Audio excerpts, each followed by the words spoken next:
the show. You're watching AM Tonight on Fusion.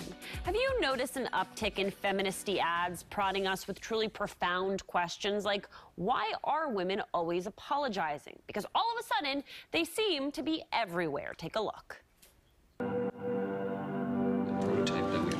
Sorry, can I ask a stupid question? Sorry, do you have a minute?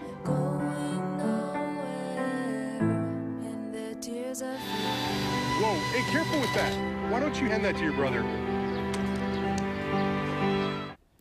The question is, are these ads good for women or thinly veiled attempts to cash in on centuries of sexism? Joining me now to save me from sounding like a jaded cynic, a journalist who's been watching this trend, Mike.com senior editor Elizabeth Plank, and a brand consultant to tell us how these brands make millions on feminism, host of the TV and radio show, The Chelsea Krost Show, Chelsea Krost. All right, Liz, I'm starting with you. This ad has garnered a lot of attention. Most women I speak with are like, I don't know how to feel about it. I sort of immediately loved it and then felt like, maybe I'm being duped into just buying something.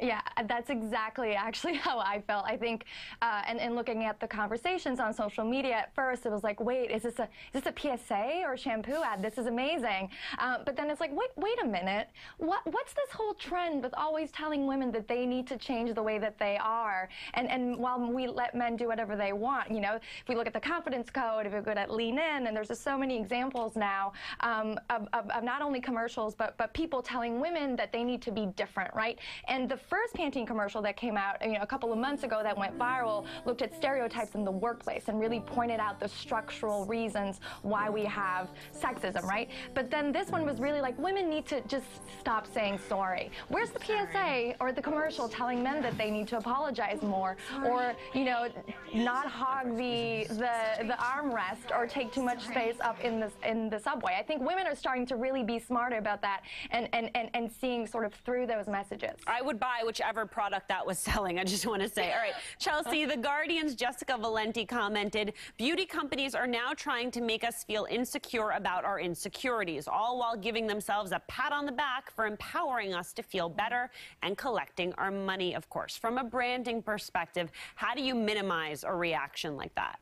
I think that Pantene did do a very good job about creating a community through their website, through their Facebook, through their Twitter. They were encouraging conversation. The worst thing a brand could do is create a hashtag, create a video, and throw it up on social media without having that community to generate conversation about the ad, being that everybody is vocal, everyone has an opinion, and everybody wants to share their opinion. So you have to minimize, any negative sort of chatter through being present in that social community. Right. A brand has to engage in all of the negative feedback. We want to hear a brand taking constructive criticism from a millennial and trying to work it out. So having that social community is vital for a brand to minimize or maximize any type of reaction that they get to a campaign. It's not just Pantene that's doing this. There's also an ad that's out from Always. They've assigned a hashtag to it as well, like a girl. Here's the first part. Show me what it looks like to run like a girl. Hair.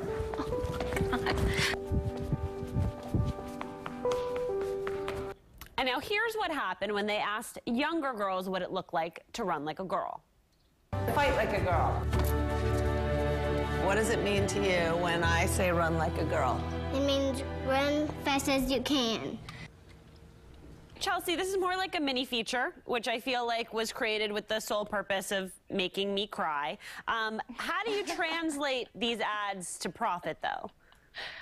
You know, it's really interesting. We actually had a Twitter party last night through the Chelsea Krost handle, #MillennialTalk, every Tuesday, and it was all about brands and companies using their platform to, share social responsibility, talk about a social cause, and how do millennials want to interact and what they want to see through that cause marketing strategy. Millennials are 60% more likely to actually purchase a product if there is a social responsibility campaign behind it. Now, that's a very fine line, because that doesn't mean that a brand should just pick a topic out of thin air and create a PSA or a commercial or create a hashtag around it. It has to be organic, it has to be genuine, it has to obviously relate to that brand. And to that end, we're seeing other brands. I mean, we've talked about lady brands, Pantene, Always. You also have ads now coming out from Verizon. Liz, why are we seeing it right now? Well, I think that feminism is finally sort of cool, which is a new thing. It's been a couple of years. You can thank Beyonce, Sheryl Sandberg, whoever you want.